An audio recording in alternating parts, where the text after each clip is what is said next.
are you, Barbara? Hi, Mayor Sower. How are I've you? been waiting to take you on a nice tour of the corner in celebrities. Well, thank you. I'm looking forward to our tour today. Well, you know, actually, Barbara, it is believed that more men of national prominence have lived in this 7-block area at some times during their lives than in any other area of similar size in the United States. My goodness, that's right here in Frankfort. Right here in Frankfort, we do. We have quite a few men of very national prominence that have lived here. And one of our most historical homes, of course, is Liberty Hall. How did it get its name? Well, it got its name. John Brown originally went to a school in Virginia, and it was named Liberty Hall. It later became Washington and Lee. So when he came to Frankfort, he named this house Liberty Hall because that's where he went to school in Virginia, Liberty Hall. But actually, this house was started in 1796. John Brown purchased about 4 acres of land here. And, you know, in building the house, Thomas Jefferson didn't design the house as some people think, but he did give John Brown quite a few ideas, and he sent him letters as to how to proceed. The bricks on this building were actually burned and made back here in the garden. The wood that was used in the building of the house was dried for 2 years in a huge shed, which they also had in the back of the house. And the glass and the locks on the doors, they were brought from New York. Oh, and you know how they brought them down here? How? They brought them by muleback and by a boat. And it is said that a lot of the locks actually were brought from England. Now, getting back to John Brown just for a moment, you know, John Brown and my great-great-great-grandfather, John Edwards, were the first 2 United States senators elected from Kentucky when Kentucky joined the Union in 1792. So you have a special connection with the I house, have a special too. connection. That's right. Well, tell me about the tree over here. That's an unusual-looking tree. You know, a lot of people on tours, they ask me about this old tree. It's called a catalpa tree, and it's probably about 200 years old. And you know, in the garden just to the east of here, Margaretta Brown, who was John Brown's wife, and a lady by the name of Elizabeth Love, they started the first Sunday school west of the Allegheny Mountains, right over here in this yard. That's an interesting story. Also, 8 presidents of the United States have visited in this house. General Lafayette has visited here in 1825. And also, we have had Aaron Burr has visited in this house, along with Louis Philippe of France. Mm-hmm. He was a prince at that time before he became king. So we've had a lot of very, very prominent people that have visited in this very fine house. Now, supposing that this time we go on the inside and we'll have a little tour of the inside of the house, and if the lady on the inside doesn't say much about the ghost, you know, we have a gray lady ghost. I don't know if I want to go in the house or not now. If she doesn't give you a full story about the gray lady, the ghost of Liberty Hall, then I will. Shall we go inside? Let's go in.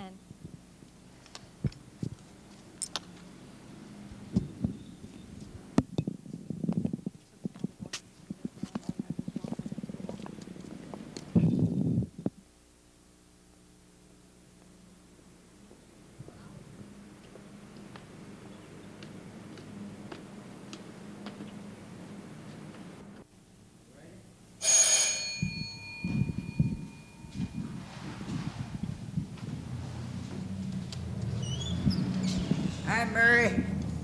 How are you, Mr. Sower? I'm fine. You okay? I'm fine. Well, that's good. I want to introduce you to a good friend of mine, Barbara Leader. And she How do you with do? Mary Elizabeth. And Barbara is with Channel 10 here in Frankfort. And she would like to take some pictures of Liberty Hall inside. And we thought it would be nice if you give her a nice tour of this very fine historical home. Okay? Be glad to. Thank you. This is a McDowell copy of John in his later years. This is a pastel by Sharpless when he was a member of the Continental Congress. This is the first grandson, Benjamin Gratz Brown. He was a graduate of Yale, went to Missouri, was governor and senator, and ran for vice president with Horace Greeley, but they were defeated, so he went back into his regular law practice. This is a portrait of Mason. He inherited this house, raised 7 children in the house. John built the other house so the inheritance would be equal between Mason and Orlando. Now the harpsichord was made by Mr. Goodwin, a cabinet maker who lived up the street in a log cabin. It is signed and dated 1801. It was made for our second governor, Governor Garrett, and it's a gift to the house, as is the harp and the music stand. This is the most elaborately carved door facing in the house. It's all hand carved, probably with pen knives. The walls are 18 inches thick, triple bricked from the cellar to the 3rd floor. The walls are 13.5 feet downstairs, 11.5 feet upstairs. This is Dr. Sam, John's brother. He started the first medical school west of the Alleghenies at Transylvania University in Lexington, and he brought the smallpox vaccine to Kentucky. Lamps are argon, whale oil lamps. They were wedding gifts to Margaret and John. The little loom on the table belonged to Margaretta. The secretary is a brown piece. It was also made by Mr. Goodwin, who made the harpsichord. The chair, the chess pieces, and the lap desk belong to John. There's a drawer on the other side for his papers. The candles lay down in the trough, and then it would all fold up into one piece. They lost little girl at the age of 7 from an overdose of medication. Now the corner cupboard is a Kentucky piece. It's solid cherry. It still has the old original glass.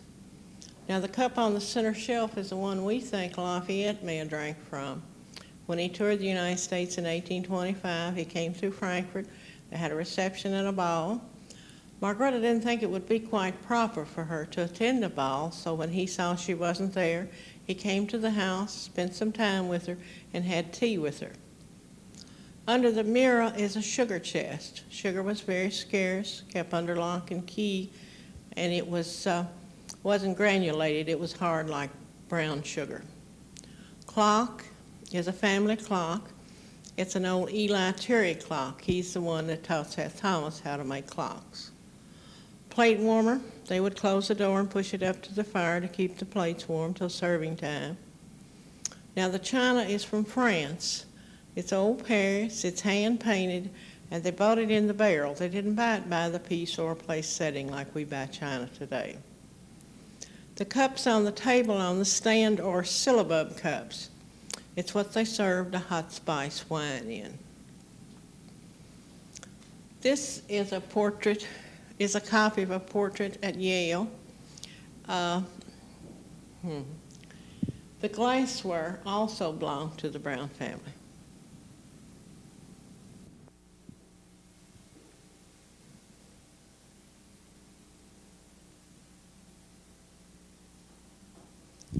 This is the guest bedroom. They had many dignitaries who visited with them. This is a very old Kentucky cherry rope bed. Your cover and your quilt are family linens. Washstand has a silver luster bowl and pitcher, family towels on the towel rack, linen chest, bed warmer. Now the corner cupboard is solid cherry, also made on the place. This is the most beautiful piece we have. It's cherry, hemple white with serpentine front. A Josiah piece probably made in Greene County.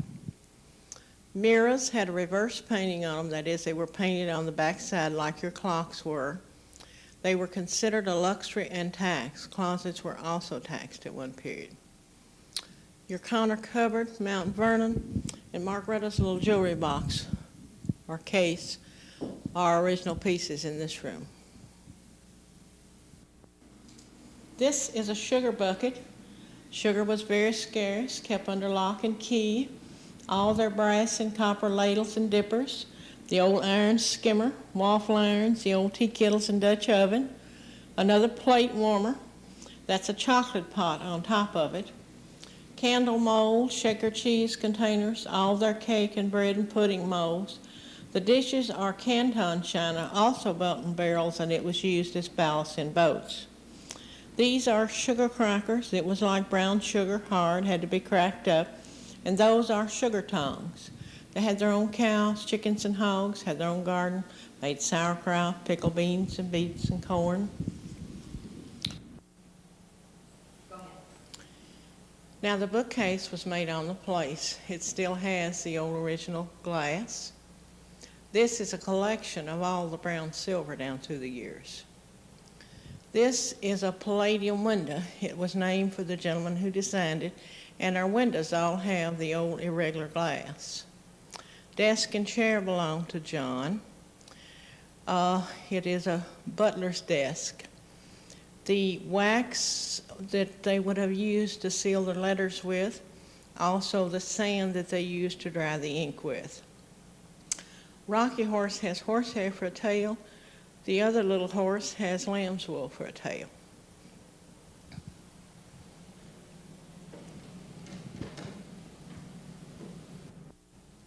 Now this is a Peter Tuttle chest made in Maysville, Kentucky. This is an old Kentucky wingback chair. This is a most elaborately carved mantel, and this is the only closet. We think Thomas Jefferson designed the closet. He studied law under Jefferson for a period, and he also had correspondence with him after he came to Kentucky. This is an old needlework of that period. The dominoes are ivory with a little leather pouch. This is another old Kentucky rope bed. Your cover and your quilt are family linens. The old cowhide trunk belonged to Margaretta. Your tall chest of drawers, ladies' wingback chair. You had your high backs, your deep wings, your dust ruffle, and your canopies for the cold, and they threw netting over it in the summertime for mosquitoes and bugs. This is a shaving washstand with a copper wash basin, bed warmer, brass kettle for tea, a very old petty point, and the papers are spills they use to light their candles with. This is supposed to be the ghost room. John and Margaretta never fully recovered from the death of their little girl. Margaretta's aunt, who lived in New York and helped raise her, decided that she would come for a visit. It took her a month on horseback to come from Philadelphia. She didn't live but a day or two after she got here. So she's supposed to be the friendly ghost people seen on the stairs in front of the Palladium window, different places throughout the house. This is the master bedroom. This bed is unusually large. We think he had it specially made because he was a rather tall and large man. We also think from the craftsmanship of it that Mr. Goodwin also made this bed. Commode tables on each side of the bed where they kept their chamber potties. This is Margaretta's sewing table. The secret drawer where she kept her knitting patterns. The perfume bottles on the chest were brought to her by James, John's brother, from France. He was ambassador to France, delivered the Monroe Doctrine, and was also an aide to Lafayette. Margaretta started the first Sunday school, or Sabbath school, as they called it, down in the garden with a Mrs. Love under an apple tree. John's father also had a school in Lexington, Virginia, named Liberty Hall Academy. That's where John got the name for Liberty Hall.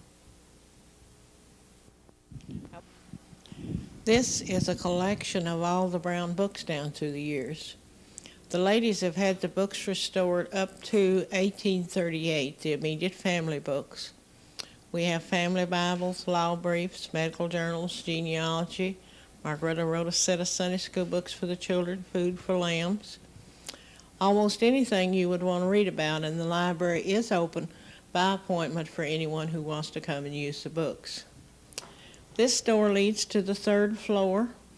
There are 4 bedrooms and a hall on the 3rd floor. This leads to a mini apartment. The first room was a schoolroom. The room over the kitchen was a traveler's room. When anyone was riding through, they had a place to stop and stay. It was always away from the family, always had a separate outside entrance. Okay, Barbara, I thought maybe you'd like to know just a little bit more about John Brown. John Brown was born in 1757. He was the second child of the Reverend John Brown. He had an older sister named Elizabeth. But the thing about John, he had a twin named James, and the twin died in infancy. John Brown finally married Margaretta Brown. Her name was Margaretta Mason. And this is another interesting thing, I think, in that both of them were children of ministers. John Brown was a son of the Reverend John Brown, and Margaretta Mason was the daughter of the Reverend John Mason. Now, they were married back in February of 1799, and they were married in New York. They had one son named Mason Brown, and he was born in New York. And actually, Brown started this house, in 1796, and that was before he got married. So he finally he went back, after this house was just about completed, he went back to New York and brought his bride to Frankfort. And then in 1801, Orlando Brown was born. Now, they had 2 other boys. And I think this is interesting in that one of them was named Alfred, and he was born in February. The first one, I'll back up a little bit. The first one was born in the middle of the summer, and he died in January, and his name is Alfred. He didn't live very long, as you can see, and this is an interesting thing. At that time, she was pregnant. So the first Alfred passed away in January. She had another baby in June or July, and named the boy Alfred II. So that is an interesting story. Yeah. Then they finally had a daughter in 1807, and her name was Euphemia. Where did that come from? Do you have any idea? Yes, it was an old family name, named Euphemia Horde, I believe was the middle name. And the thing about it is, she finally had a very high fever when she was 7 years old.